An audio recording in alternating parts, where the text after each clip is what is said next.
ಶ್ರೀಲೇಶ್ ನಾಯರ್ ಅವರು ನಿರ್ದೇಶನ ಮಾಡಿರುವಂತಹ ಪೇಪೆ ಸಿನಿಮಾ ಈ ವಾರ ರಿಲೀಸ್ ಆಗಿದೆ. ಪೂರ್ಣಚಂದ್ರ ತೇಜಸ್ವಿ ಅವರ ಡೀಸೆಂಟ್ ಮ್ಯೂಸಿಕ್ ಸ್ಕೋರ್ ಹಾಗೂ ಅಭಿಷೇಕ್ ಅವರ ಒಳ್ಳೆ ಶಾರ್ಟ್ಸ್ ಇಂದ ಸಿನಿಮಾ ಒಂಥರ ಲೆವೆಲ್ ಅಪ್ ಆಗಿ ಕಂಡು ಬರುತ್ತೆ. ಶ್ರೀಲೇಶ್ ಅವರು ಒಳ್ಳೆ ವರ್ಲ್ಡ್ ಬಿಲ್ಡಿಂಗ್ ಜೊತೆ ಕ್ಯಾರೆಕ್ಟರ್ ಇಂಟ್ರೊಡಕ್ಷನ್ ಮಾಡಿರುವ ರೀತಿ ಕೂಡ ತುಂಬಾ ಚೆನ್ನಾಗಿದೆ. ಎರಡು ರೀತಿಯ ಹಳ್ಳಿಗಳು ಎಪಿಕ್ ಬ್ಯಾಟಲ್ಗೆ ಮುನ್ನುಡಿ ಬರಿತಾ ಇದೆ ಅನ್ನೋದು ಎವಿಡೆಂಟ್ ಆಗಿ ಕಾಣುತ್ತೆ. ಕೆಳ ಜಾತಿಯವ್ರನ್ನ ಮೇಲ್ ಜಾತಿಯವರು ಕೀಳಾಗಿ ನೋಡೋದಾಗ್ಲಿ, ಸ್ಯಾಂಡ್ ಮೈನಿಂಗ್ ಗೆ ಉಪಯೋಗ ಪಡಿಸ್ಕೊಳ್ಳೋದಾಗ್ಲಿ ತುಂಬಾ ರಿಯಾಲಿಟಿಗೆ ಹತ್ತಿರದಿಂದ ತೋರಿಸಿದ್ದಾರೆ. ಅದು ಸಿನಿಮಾಗೆ ಪ್ಲಸ್ ಪಾಯಿಂಟ್ ಆಗಿರೋದು ಹೌದು. ವಿನಯ್ ಅವರು ಇಡೀ ಸಿನಿಮಾನ ತನ್ನ ಹೆಗಲ ಮೇಲೆ ಹೊತ್ಕೊಂಡು ಹೋಗಿದ್ದಾರೆ ಅಂದ್ರೆ ತಪ್ಪಾಗಲ್ಲ. ಒಂದೊಂದು ಸೀನ್ ಅಲ್ಲಿ ನಂಗೆ ನಿಜವಾಗ್ಲೂ ಅಪ್ಪು ಅವ್ರು ಬಂದಿರೋ ತರ ಕಾಣಿಸ್ತಾ ಇತ್ತು, ಬಿಕಾಸ್ ಅವರ ಸ್ಕ್ರೀನ್ ಪ್ರೆಸೆನ್ಸ್ ಹಂಗಿತ್ತು. ಬಟ್ ಉಳಿದ ಕ್ಯಾರೆಕ್ಟರ್ಸ್ ಡೆವಲಪ್ಮೆಂಟ್ ಮೇಲೆ ಫೋಕಸ್ ಮಾಡಿಲ್ಲ ಅನ್ನೋ ತರ ಅನಿಸ್ತಾ ಇತ್ತು.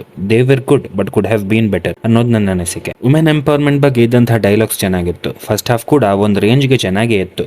ಬಟ್ ಅಷ್ಟೊಳ್ಳೆ ಕ್ಯಾರೆಕ್ಟರ್ಸ್ ನ ಬಿಲ್ಡ್ ಮಾಡಿ ಸೆಕೆಂಡ್ ಹಾಫ್ ಅಲ್ಲಿ ನಮ್ ಶ್ರೀಲೇಶ್ ಅವರು ಹೊಡ್ಸ್ಕೊಂಡಿದ್ದಾರೆ. ನಾವು ಬೇರೆ ಏನೋ ಎಕ್ಸ್ಪೆಕ್ಟ್ ಮಾಡಿರ್ತೀವಿ, ಬಟ್ ಅಲ್ಲಿ ಆಗೋದು ಬೇರೆ ಏನು. ಒಂದ್ ಸಿನಿಮಾ ಆ ಲೆವೆಲ್ಗೆ ಎಕ್ಸ್ಪೆಕ್ಟೇಷನ್ಸ್ ಕೊಡುವಾಗ ಅದರ ಅರ್ಧ ಆದ್ರೂ ನಾವು ಪೂರೈಸಬೇಕಾಗುತ್ತೆ. ಬಟ್ ಸ್ಟಾರ್ಟಿಂಗ್ ಅಲ್ಲಿ ಒಳ್ಳೆ ಹೈಪ್ ಕೊಟ್ಟು ಸೆಕೆಂಡ್ ಹಾಫ್ ಅಲ್ಲಿ ಸೈಲೆಂಟ್ ಆಗೋದ್ರೆ ನಮಗೂ ನೋವಾಗುತ್ತೆ. ಬರೀ ಮಾಸ್ ಸಿನಿಮಾ ಮಾಡಿದ್ರೆ ಜನರಿಗೆ ಅಷ್ಟು ಇಷ್ಟ ಆಗಲ್ಲ. ಅದೊಂದು ಪರ್ಟಿಕ್ಯುಲರ್ ಸೆಟ್ ಆಫ್ ಆಡಿಯನ್ಸ್ ಗೆ ಅಷ್ಟೇ ಇಷ್ಟ ಆಗೋದು. ಬಟ್ ಇಲ್ಲಿ ಸ್ವಲ್ಪ ಮಾಸಿ ಮಾಡಕ್ ಹೋಗಿ ಎಡ್ವಿರೋದು ಕ್ಲಿಯರ್ ಆಗಿ ಕಾಣಿಸ್ತಾ ಇದೆ. ಅಗೇನ್ ಸಿನಿಮಾ ಚೆನ್ನಾಗಿಲ್ಲ ಅಂತ ಹೇಳ್ತಾ ಇಲ್ಲ, ಇಟ್ಸ್ ಗುಡ್, ಖಂಡಿತವಾಗಿಯೂ ಹೋಗಿ ನೋಡಬಹುದು. ಆದ್ರೆ ಎಕ್ಸ್ಪೆಕ್ಟೇಷನ್ಸ್ ಇಟ್ಕೊಂಡು ಹೋಗ್ಬೇಡಿ ಅಷ್ಟೇ. ಇಷ್ಟು ಹೇಳ್ತಾ ವಿಡಿಯೋ ಮುಗಿಸ್ತಾ ಇದ್ದೀನಿ. Goodbye, thank you.